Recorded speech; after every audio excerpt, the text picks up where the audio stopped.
Congratulations on making it to the end of section 3 of the Complete Android Developer course. You've covered a lot of stuff already in the course, as well as making your currency converter app in the previous section. In this section, we've looked in Java in a lot more detail, and we've covered variables, arrays, lists, maps, loops. We've created random numbers, as well as our little higher or lower app, and then we've looked at classes as well, and also if statements. So we're going to try and put as much of this together in this little app. And I've called this app Number Shapes. There are two types of numbers that generally have shapes, and they are triangular numbers and square numbers.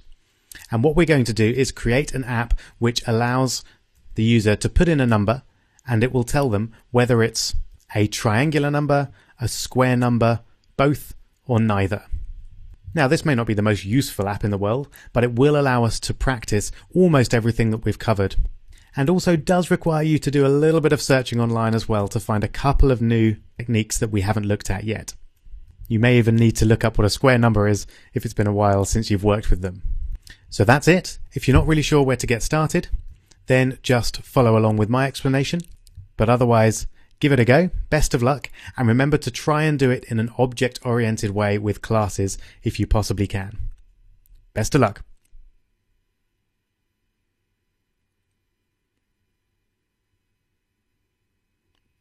Alright, I hope you managed it. You may notice that I've actually settled in the browser rather than going over to Android Studio, and that's because I'm actually going to create the logic for the app in the browser and then move it over into Android Studio. And that's slightly more straightforward for me here because I can then run the logic several times without having to compile the app every time. So let's start afresh with a new Hello World program, get rid of that one line that we don't want, and then save as Number Shapes. So remember, our main aim here is to work out whether a particular number is a triangular number, a square number, neither, or both. So let's start off with a number class. You may notice now that I gave you a bit of a clue as to how we might set this out in the final example of the previous video. So here's our number class, which is going to have our number variable contained within it, and then our tests for is it a square number, is it a triangular number. So let's start by creating our variable number, and then I'll work first on whether it's a triangular number. So let's create a public method that returns a Boolean, and we'll call it is triangular. There we go. Now let's just remind ourselves what is a triangular number. There we go. So it's the sequence 1, 3, 6, 10. So the difference goes up by 1 every time. So the way I'm going to test for a triangular number, and you can of course do this many different ways, is I'm going to have a counter variable x, so int x, which is initially 1, and just like we had when we displayed the first 10 triangular numbers a few videos ago, I'm going to have a triangular number integer as well, which will work my way up through the triangular numbers. And essentially what I'm going to do is keep generating triangular numbers until we get to the number. And either the number will be equal to a triangular number or it won't. If it is, then it is a triangular number. If it's not, then it's not. So we want to keep going as long as, so while our triangular number is less than our number that we're working with. And essentially we want to keep going up the triangular numbers as long as this is the case. So, how do we build triangular numbers? Well, what we did before was increment our counter variable, so x is now 2, and then take our triangular number and add x to it. So this will create a series of triangular numbers, and it will keep on going until either triangular number is greater than the number or triangular number is equal to our number. So once we're there, we can check to see if triangular number is equal to number. That means our number must be a triangular number because it's in the sequence of triangular numbers. So if that's the case, then we're going to return true. Whoops. If it's not, we're going to return false. And that's it. That's our method for testing whether our number is triangular or not. So, of course, we should definitely test that. So let's create our new number. I'll call it my number, which is a new number. Hopefully you're writing out this object-oriented code quite smoothly now, which is a big step forward because it's by no means easy to get to grips with. And then we'll set my number.number. Initially, let's set it to a triangular number. So say 6, for example. And then, because we're just testing, I'm going to just output the result to the logs, to the console, sorry. So my number dot is triangular, and then brackets, and with any luck then that will return true because 6 is indeed triangular. Let's take a look. Okay, looking good. Let's try it on a non-triangular number. False. Brilliant. Okay, just a couple more. 10 is triangular, so that's true. 20 isn't. False. Fabulous. Okay, so we've got our is triangular test up and running. Now we need to create an is square test. So I'm going to do that up here. So same as before, public, and we're returning a Boolean, and we'll call it is square. So already, hopefully you can see the sensibleness of keeping all this logic in one place. It just makes a lot of sense, and then when we're working down here, we don't really need to refer to the logic much at all. So a square number, let's just have a quick Google, is a square number. So a square number is the product of a number multiplied by itself. So 1 is a square number because it's 1 times 1. 4 is a square number because it's 2 times 2. 9 is a square number because it's 3 times 3, etc. So probably the best way to test whether a number is a square number or not is to find the square root of that number and see if it's a whole number. So the square root of 4 is 2, for example, because 2 times 2 is 4. The square root of 9 is 3 because 3 times 3 is 9, etc. So how do we find the square root of a number? Well, that's one thing we haven't covered yet, so I would expect you to search for something like Java. Oh, you can see I've already done it, just to check that it's there. Java, there's a square root method. Perfect, that's exactly what we want. So it looks like the method that we want is math.squareroot x. So I'm just going to copy that and jump back over. Now, just to check that this works, I'm going to do a quick test.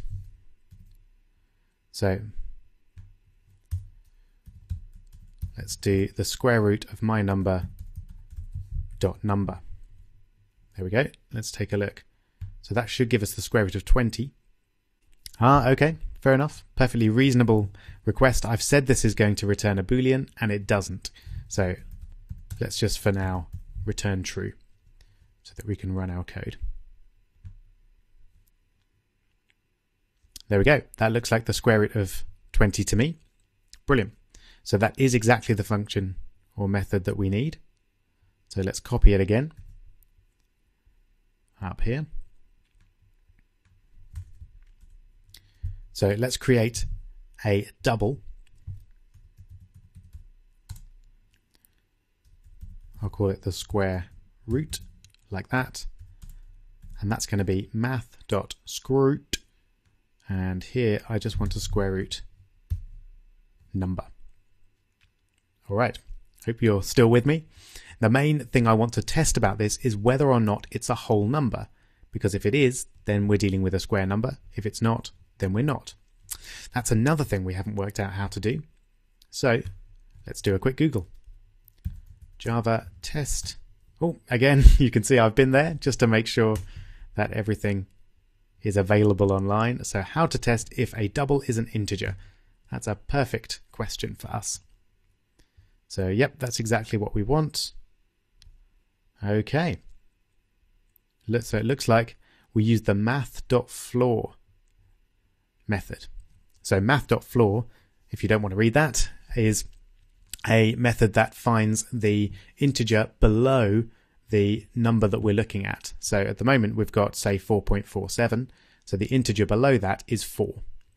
So actually that makes a lot of sense. If the number that we're looking at is the same as the number when rounded down, then it must be an integer or a whole number. So that's what we want, I think. If we have a look at the other part, that tests whether it's infinite or not, which probably is not going to be relevant for us. So I'm just going to leave that bit out. But if you want to just copy that in, then it's not a major problem. Okay. So this is our test. So we want to test if, we don't want variable this time, we want square root is equal to math.floor of the square root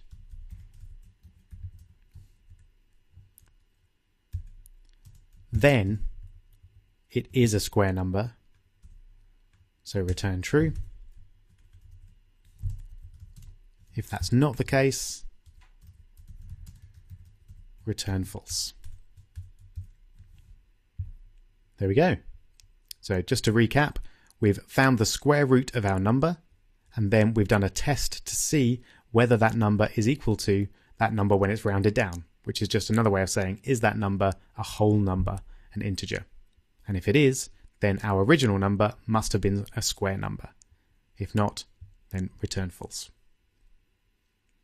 Okay. So now let's use my number dot is square. And of course, we don't need anything in those parentheses anymore. So 20 is not a square number.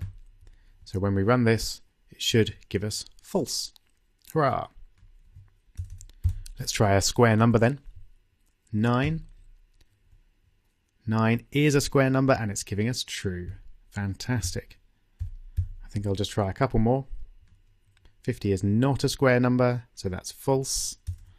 But 49 is a square number, and that's true. So that's pretty good. So now we've got a bunch of code that we can just copy straight into our app because it's so nicely set out. It doesn't involve any buttons or getting the value of text edit fields or anything like that. It's nice and clean as far as that's concerned, which means we can just use it straight away. And of course we could copy it into another app if we wanted to use this somewhere else as well. So that's one of the advantages of this nice clean class structure. So let's take this code and make our number shapes app. So over to Android Studio. Here we go. So we've still got our higher or lower app, or I have at least. So let's create a new project. We'll call this number shapes. And then all the usual default options. There we go. And here we are. So this bit of the app should be relatively straightforward for you now. It's very similar to what we've been doing in the previous two apps. We just need to set up our layout, have our button and our text field, and then run our class methods when the user presses the button. So let's do a quick setup of our app. So we'll change that to the title number shapes, and then give it an ID as well. So number shapes, and increase the size to maybe 30 SP. And I'll just drag that to the middle. Lovely. So number shapes. And then we'll just have a bit of introductory text. So enter a number below to find out if it is a triangular number, square number, or both. We'll just change the ID to intro. And we want that to be a little larger.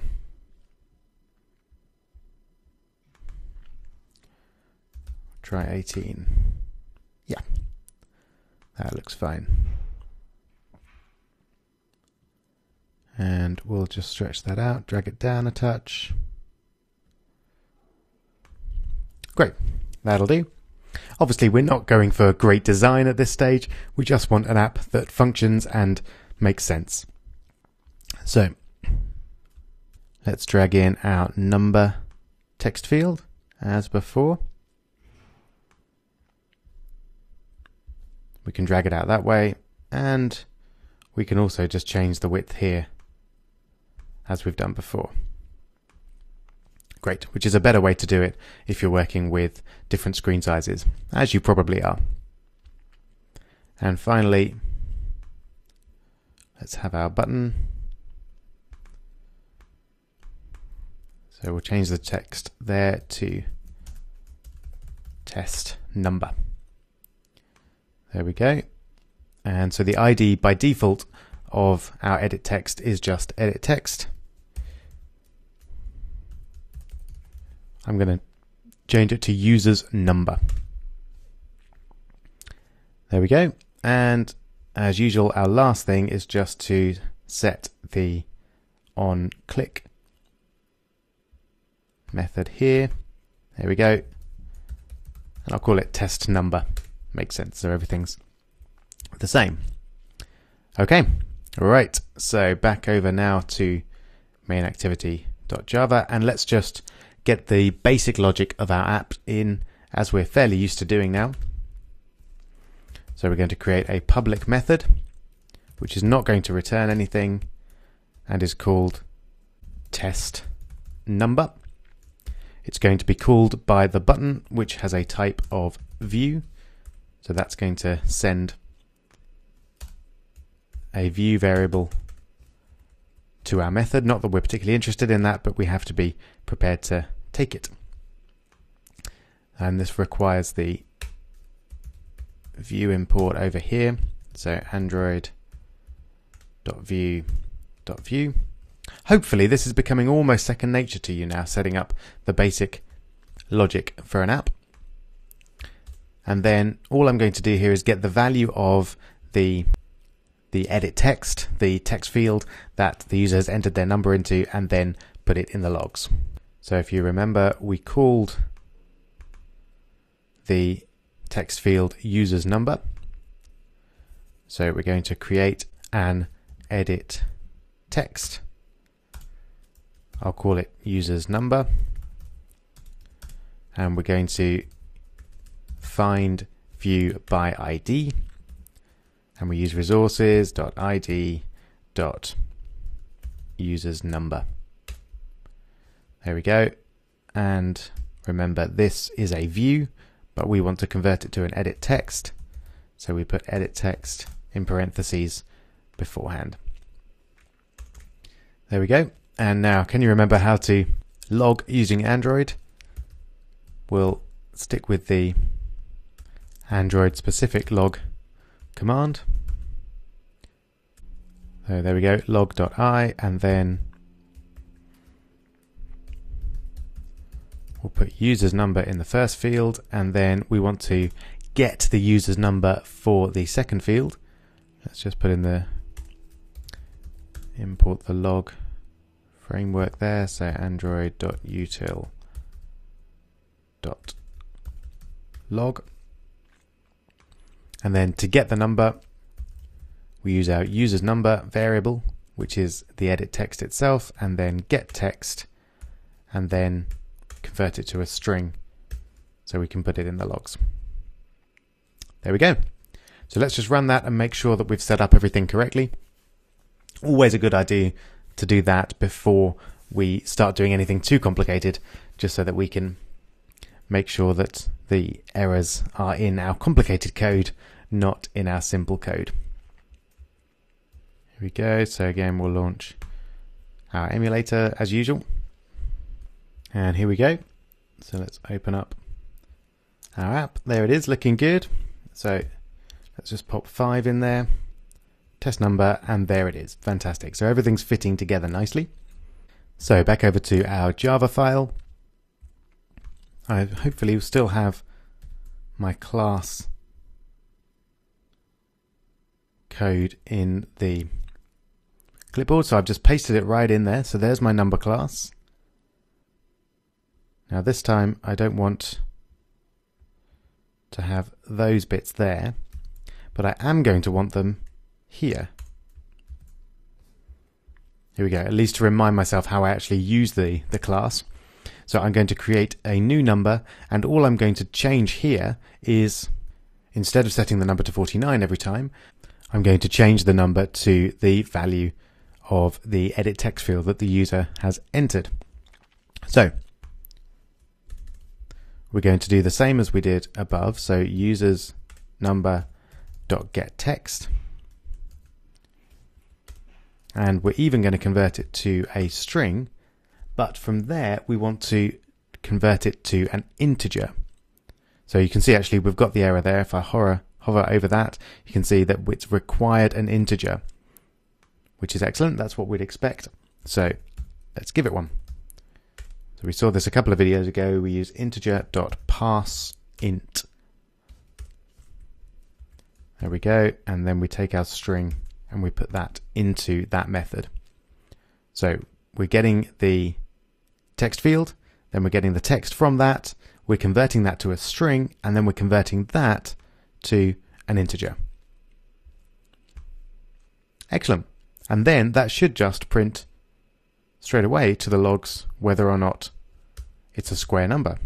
So let's test that as it is. And if that works, then we can be pretty sure that our class code has been correctly implemented in our app. And all we need to do is get the user interface working so that it displays something as a toast to the user. Let's take a look. So let's do a square number first of all, 49. True. It's looking good. Try 40, that's not a square number, false. Fantastic. So you can see that was a really smooth integration there, that we just took our class code and copied it straight in and started using it straight away in our app. So all that remains is to check whether the number is square, is triangular, is both, or is neither. That's a little bit of a challenge to work out how to do it with the minimum number of if statements, but as always there's a fair few ways to do it. I'm going to do it like this. So I'm going to start off to see whether it's a square or not. And remember, because our isSquare method returns a Boolean, I can just put it straight into an if statement, which is really nice. So if the number is a square, I'm then going to have another if statement directly in there. These are known as nested if statements. So I'm now going to check for it being a triangle. And you can see that it's predicting our methods, which is really nice. The methods that we wrote are being incorporated into the IDE itself. So if we get to here, that means that the number that we've got is square and triangular. So let's have a message like we did before that reflects this, and then we can have a single toast command at the end of the if statements. So let's have a string message which is initially blank, and then the message here is that the number, which you'll remember is my number dot number, and we're going to say is both triangular and square. And I think a little exclamation mark would be fitting there. And now, before I do the rest of my if statements, I'm going to set up our toast so that we can just check this and make sure everything's working, and then we'll put in the rest of the necessary if statements. So toast.makeText, and then we get the context.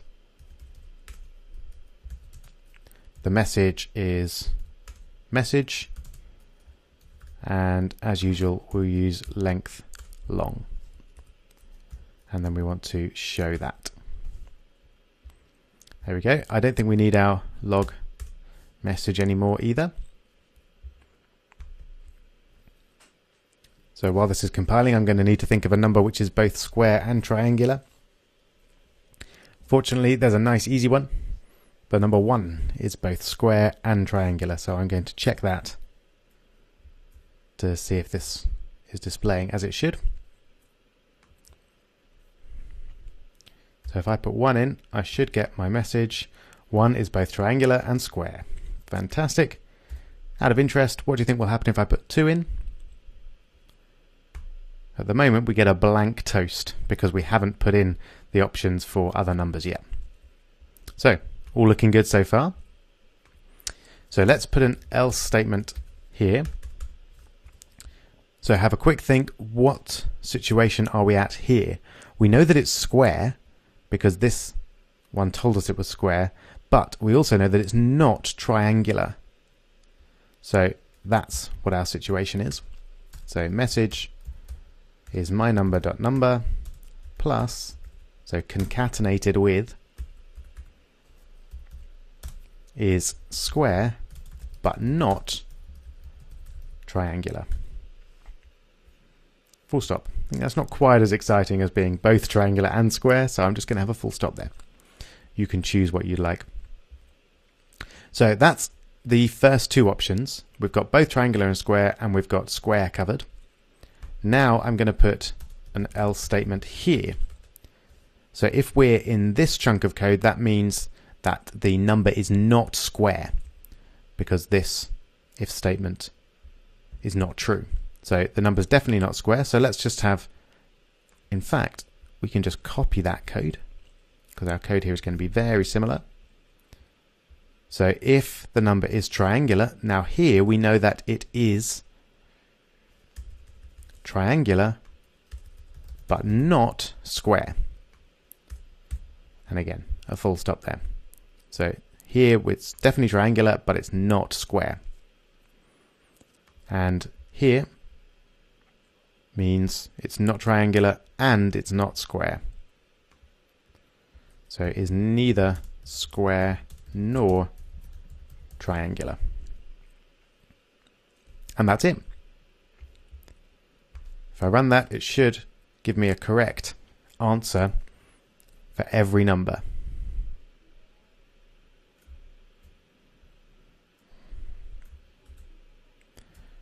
Let's take a look. Keep your fingers crossed. So we'll try 1, same as last time. Both triangular and square. Great, still working. 2 should be neither Neither triangular nor square. Fantastic. 3 is triangular but not square. There it is. Fantastic. 4 should be square but not triangular. Fantastic. So that's all the different possibilities that we've had there. And let's just check a few more. That should be square but not triangular. There we go. And 28 should be triangular but not square. Brilliant. There's one extra feature I'm going to add here, and that's to avoid this crash that we saw last time, but I set as a challenge for you to fix. I think there's a fairly easy way really to avoid that. There are more technical ways as well, which we'll see later on, but for now we're going to keep it very simple, and we're going to just test at this point. In fact, let's do it slightly earlier. We're going to do a test here to see whether the user has entered anything. And that will work because we chose the number type. Remember when we added the text field, we chose the number type, which doesn't allow even decimals. It doesn't allow anything which isn't a digit. So if the user enters anything here, they can only enter a number. So all we have to do is check to make sure that the user has entered something. So we can create an if statement here, and we can get the value of what they've entered. So user's number.getText, and then we'll convert it to a string. Now we need a way to test whether this is empty or not, so whether it's an empty string.